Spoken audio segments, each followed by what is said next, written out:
पाकिस्तानी सियासत में आए रोज कोई ना कोई नया तूफान बरपा रहता है। क्या सियासतदान और क्या हुक्मरान, हर कोई बस अपने ही मफादात की खातिर एक दूसरे को काट खाने को दौड़ रहा है।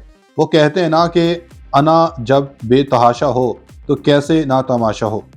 दोस्तों, आज की खबरें बड़ी गर्म हैं कि ताकतवरों के खून ने एक बार फिर जोश मारा है और मुल्क में नई तब्दीली लाने की ठान ली है।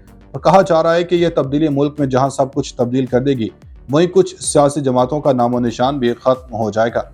खैर, मुद्दे की बात पर अगर आएं तो इतलात बड़ी दिलचस्प और खुश आइंद है कि इस मुश्किल घड़ी में पाकिस्तानी अवाम के लिए एक ताज़ा हवा का झोंका आया, जिसने सारी फिजा को मजीद खुशगवार बना दिया। खबर है कि सऊदी अरब और कुवैत ने पाकिस्तान में दबंग एंट्री की है, जिसके बाद पाकिस्तानी अवाम के चेहरे भी खुशी से खिल उठे हैं। सऊदी अरब और कुवैत ने पाकिस्तानियों को क्या तोहफा दिया? क्या आलमी बरादरी इमरान खान की रिहाई में कामयाब हो गई है? इस पर रोशनी डालने से पहले ये भी सुन लें कि कहने वाले कह रहे हैं कि बड़े मियाँ को लंदन की सर्दी तो रास आ गई थी 4 सालों में, लेकिन पाकिस्तान का सर्द मौसम इन्हें सूट नहीं कर रहा, क्योंकि अब बड़े मियाँ को भी बड़ों की जानब से ये कह दिया गया है कि वो पाकिस्तान के ना ही वज़ीर-ए-आज़म बन सकते हैं और न ही सियासत में इनकी जगह बन सकती है। ये अनहोनी नवाज शरीफ के साथ किस तरह और क्यों हुई है, इस पर डिस्कशन आगे चलकर इसी वीडियो में करेंगे। जबकि कुछ ये खबरें भी आपसे शेयर करते चलें कि जब से मुल्क में नए इंतखाबात की तारीख का ऐलान हुआ है, हमारे सहाफ़ियों ने ये हर्जा सराइयाँ शुरू कर दी हैं कि पाकिस्तान अब बैरून मुल्क से पैसे ले रहा है, बैरूनी सरमायाकार आ रहे हैं, तो अब नए इंतखाबात को मुलतवी किया जाएगा। जबकि दूसरी जानब यह भी कहा जा रहा है कि आर्मी चीफ इसी निगरान हुकूमत के साथ चलना चाहते हैं और बड़े मियाँ को अभी कोई चांस नहीं दिया जाएगा। लेकिन क्या इस्टेब्लिशमेंट अब मुल्क में नए इंतखाबात होने देगी? कुवैत और सऊदी अरब ने ऐसी कौन सी जादू की छड़ी घुमाई है कि इमरान खान की भी मुश्किलात हल हो गई हैं और पाकिस्तानी अवाम भी खुशी से निहाल है? क्या दोस्त मुमालिक से मुआहदों की बड़ी वजह इलेक्शन से फरार है? क्या नवाज शरीफ का चौथी बार वज़ीर-ए-आज़म की कुर्सी पर बैठना महज ख्वाब ही रह जाएगा? कुवैत और सऊदी अरब अब किस मामले में बाजी ले गए? क्या नवाज शरीफ को वज़ीर-ए-आज़म की कुर्सी से महरूम करके इमरान खान को ग्रीन सिग्नल दे दिया गया? बड़ी खबरों ने पाकिस्तानी सियासत में नित नए महाज खोल दिए। वीडियो में आगे चलकर ये सारे points one by one discuss किए जाएंगे। नाज़रीन, तारीख उठाकर देख लें कि जो जिसके लिए भी गड्ढा खोदता है वो खुद ही सबसे पहले इसमें गिरता है। पीडीएम भी इसी गड्ढे में गिरकर टूट फूट चुकी है जो इन्होंने इमरान खान के लिए खोदा था। पहली खबर तो यह है कि इस्लामाबाद हाईकोर्ट ने एवन फील्ड रेफरेंस में कायद नून लीग नवाज शरीफ को बरी कर दिया, जबकि नैब ने फ्लैगशिप रेफरेंस में नवाज शरीफ की बरियत के खिलाफ अपील भी वापस ले ली। मीडिया रिपोर्ट्स के मुताबिक इस्लामाबाद हाईकोर्ट में साबिक वज़ीर-ए-आज़म नवाज शरीफ के खिलाफ एवन फील्ड और अल अज़ीज़िया रेफरेंस में सजा के खिलाफ अपीलों पर समाअत हुई।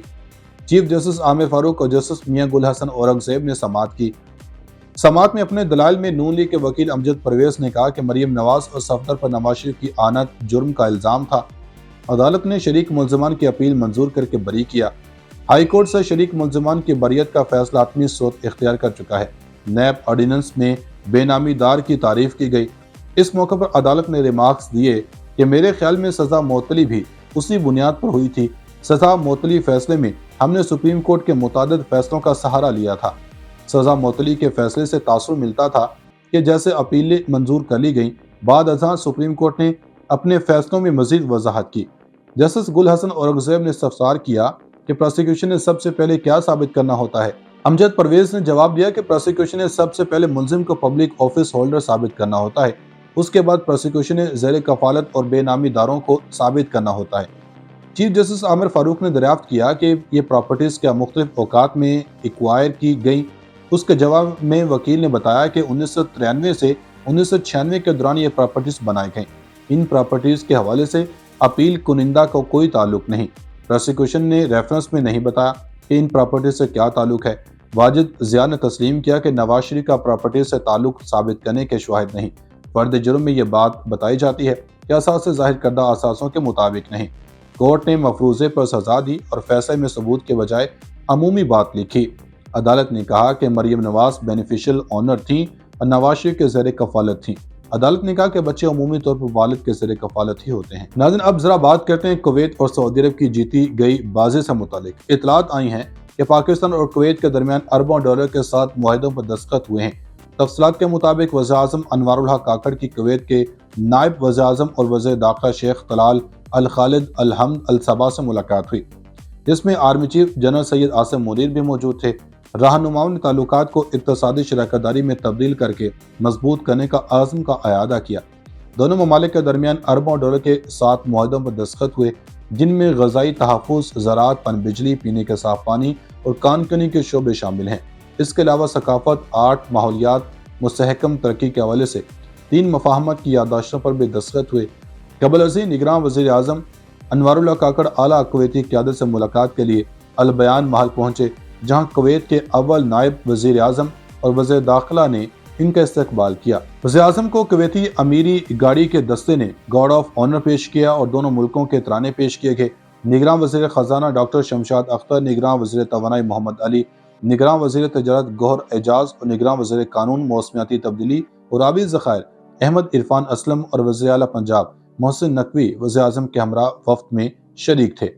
ادھر سعودی عرب نے پاکستان کے ساتھ 3 ارب ڈالر کے ڈپازٹ کی مدت میں توسیع کر دی ہے۔ اعلامیہ اسٹیٹ بینک کے مطابق سعودی عرب نے پاکستان کے ساتھ 5 دسمبر 2023 کو مکمل ہونے والی 3 ارب ڈالر کے ڈپازٹ کی مدت میں توسیع کر دی ہے۔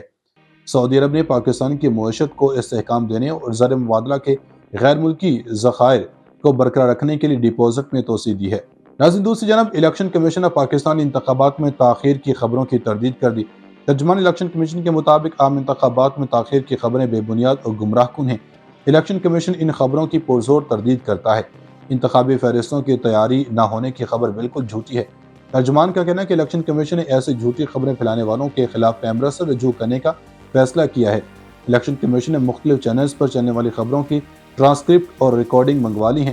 یاد رہے کہ میڈیا کے مطابق الیکشن کمیشن اب پاکستان کی جانب سے عام انتخابات کا شیڈول دسمبر کے دوسرے ہفتے میں جاری کرنے کا اعلان ہے۔ مانیٹرنگ کوآرڈینیٹرز کی تعیناتی اور ٹریننگ کا عمل جاری ہے۔ چیف الیکشن کمشنر سکندر سلطان راجہ نے سپریم کورٹ کی ہدایت کی روشنی میں صدر مملکت سے ملاقات کے بعد 8 فروری کو پولنگ کی تاریخ کا اعلان کیا۔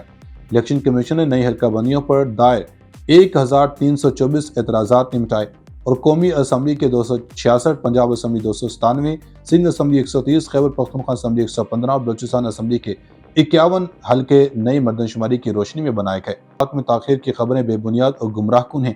الیکشن کمیشن ان خبروں کی پرزور تردید کرتا ہے۔ انتخابی فہرستوں کی تیاری نہ ہونے کی خبر بالکل جھوٹی ہے۔